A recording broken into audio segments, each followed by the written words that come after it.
నమస్కారం. ఈనాటి మన విశ్లేషణకు స్వాగతం.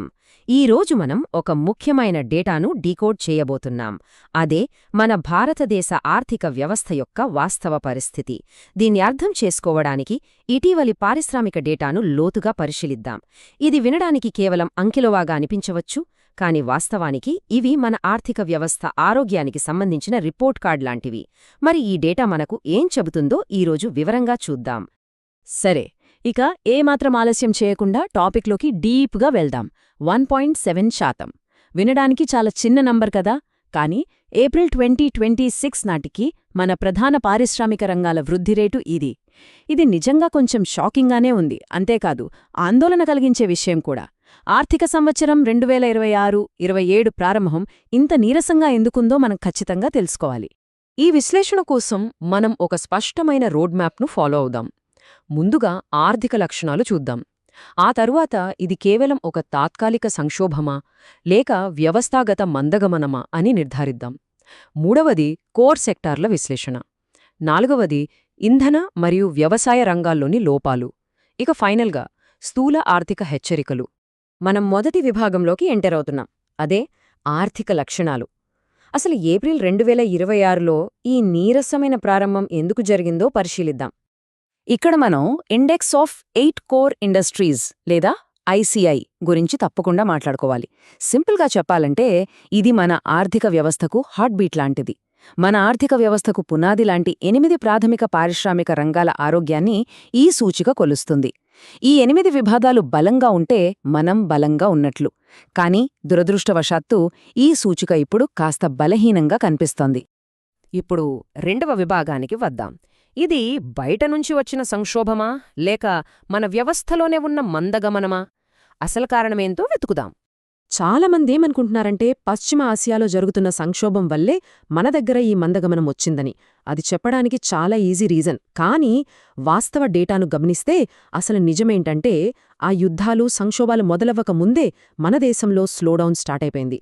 అంటే ప్రాబ్లం ఎక్కడో బయట లేదు, పక్కాగా మన దేశీయ వ్యవస్థలోనే అంతర్గతంగా ఉందని స్పష్టమవుతోంది. అండ్ ఈ డేటా ఆ విషయాన్ని అద్భుతంగా వివరిస్తోంది. ఈ మందగమనం ఏమీ రాత్రికి రాత్రి వచ్చింది కాదు. ఈ సగటు వృద్ధి గణాంకాలను గమనిస్తే గత 3 సంవత్సరాల డేటా చూస్తే గ్రోత్ 7% పైగా ఉండేది. కానీ 2024-25 నాటికి అది 4.5% పడిపోయింది. ఇక 2025-26 నాటికి ఏకంగా 2.8% పడిపోయింది. దీన్ని బట్టి చూస్తే ఇది ఖచ్చితంగా కంటిన్యూ అవుతున్న డౌన్ ట్రెండ్ అని మనకు అర్థమవుతోంది. ఇప్పుడు మూడవ విభాగంలోకి వెళ్దాం. అదే కోర్ సెక్టార్ విశ్లేషణ. మన ఆర్థిక వ్యవస్థ యొక్క వైటల్ సైన్స్ ఎలా ఉన్నాయో చూద్దాం. ఈ 8 కీలక రంగాలను విడదీసి చూస్తే పిక్చర్ చాలా క్లియర్గా ఉంటుంది. కేవలం ఉక్కు, సిమెంట్, కరెంటు మాత్రమే ఏప్రిల్లో పాజిటివ్ గ్రోత్ను నమోదు చేశాయి. ఇక మిగిలిన 5 ముడి చమురు, న్యాచురల్ గ్యాస్, ఎరువులు, రిఫైనరీ ప్రాడక్ట్స్ మరియు బొగ్గు ఇవన్నీ మైనస్లోనే ఉన్నాయి. అంటే ఇంజిన్ని నడిపించి మెజారిటీ సెక్టార్లు రివర్స్ గేర్లో ఉన్నాయన్నమాట. పోనీ ఆ పెరుగుతున్న ఉక్కు, సిమెంట్ రంగాలైనా న్యాచురల్ డిమాండ్తో పెరుగుతున్నాయా? అదీ లేదు. గవర్నమెంట్ ఇన్ఫ్రాస్ట్రక్చర్ మీద విపరీతంగా ఖర్చు పెడుతోంది కాబట్టే వాటిలో ఆ స్థిరమైన వృద్ధి కనిపిస్తోంది. ఇది ప్రైవేట్ మార్కెట్ నుంచి వచ్చిన న్యాచురల్ గ్రోత్ కాదు, కేవలం ప్రభుత్వ వ్యయంపై ఆధారపడిన వృద్ధి మాత్రమే. ఇక ఈ పతనం ఎంత తీవ్రంగా ఉందో చెప్పడానికి ఈ ఒక్క నంబర్ చాలు. 22 నెలలు. న్యాచురల్ గ్యాస్ సెక్టార్ వరుసగా 22 నెలల పాటు సంకోచించింది. అంటే పడిపోతూనే ఉంది. ఇది ఏమాత్రం చిన్న విషయం కాదు. దాదాపు 2 ఏళ్లుగా ఈ వైటల్ సెక్టర్ డౌన్ ట్రెండ్లోనే ఉంది. ఇప్పుడు ఈ పాయింట్ చాలా జాగ్రత్తగా గమనించండి. ఇక్కడ ఆసక్తికరమైన, ఆందోళనకరమైన విషయమేంటంటే క్రూడాయిల్ ప్రొడక్షన్ కూడా కంటిన్యూస్గా 16 నెలలు పడిపోయింది. ఇంధన ఉత్పత్తిని రాత్రికి రాత్రే పెంచలేమని మనకు తెలుసు. కాని ఇంతకాలం ఉత్పత్తి ఇలా పడిపోతున్నప్పుడు మన విధాన నిర్ణేతల దగ్గర ఎప్పుడూ అలారం మోగాల్సింది కదా. కాని అలా యాక్షన్ తీసుకున్నట్లు మనకు కనిపించడం లేదు.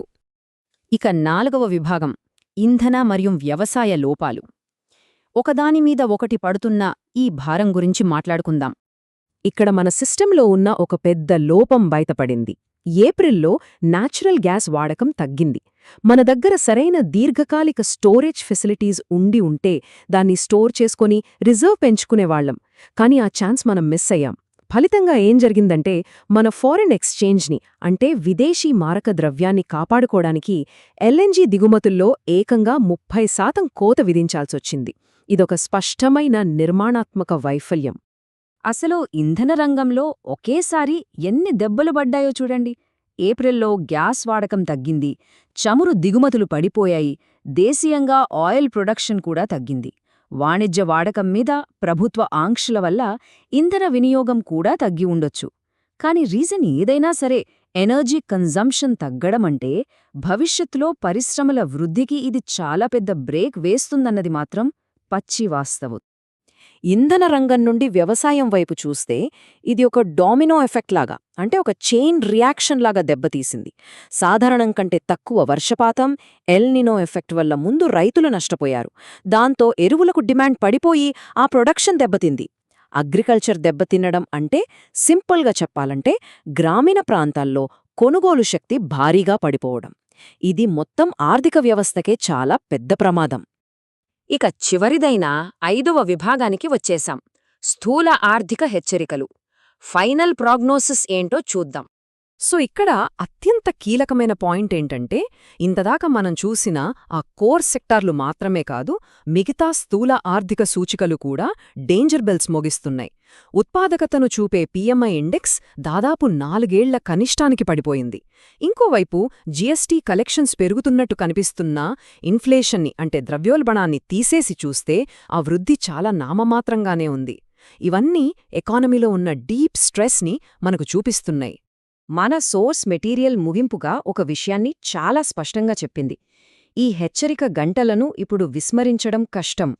నిజమే కదా, ఒక పక్క పడిపోతున్న కోర్ సెక్టార్లు, మరో పక్క దెబ్బతిన్న వ్యవసాయ డిమాండ్, ఇంకో పక్క పిఎంఐ, జీఎస్టీ లాంటి ఇండికేటర్లలో ఉన్న వీక్నెస్, ఇవన్నీ కలిపి ఒక పెద్ద ఎకనామిక్ స్టార్మ్ రాబోతోందని మనకు వార్నింగ్ ఇస్తున్నాయి. సో ఇదంతా చూశాక మనం ఆలోచించాల్సిన ముఖ్యమైన ప్రశ్న ఇది. గ్రోత్ ఇండికేటర్స్ అన్నీ పడిపోతున్నాయి, ప్రభుత్వం మీద ఆర్థిక ఒత్తిడి పెరుగుతోంది. మరి ఇలాంటి టైంలో ఇందాక మనం మాట్లాడుకున్న ఆ ఉక్కు, సిమెంట్ సెక్టర్లలాగా ఈ పునాదిని నిలబెట్టడానికి ప్రభుత్వం ఇంకెంతకాలం తన జేబులోంచి ఖర్చు చేయగలదు? ఆలోచించండి. దేశీయ వృద్ధి భవిష్యత్తు ఎటు దారితీస్తోందో అర్థం చేసుకోవడానికి ఈ డేటాను మనం ఇలాగే డీకోడ్ చేస్తూ ఉందాం. మళ్ళీ కలుద్దాం.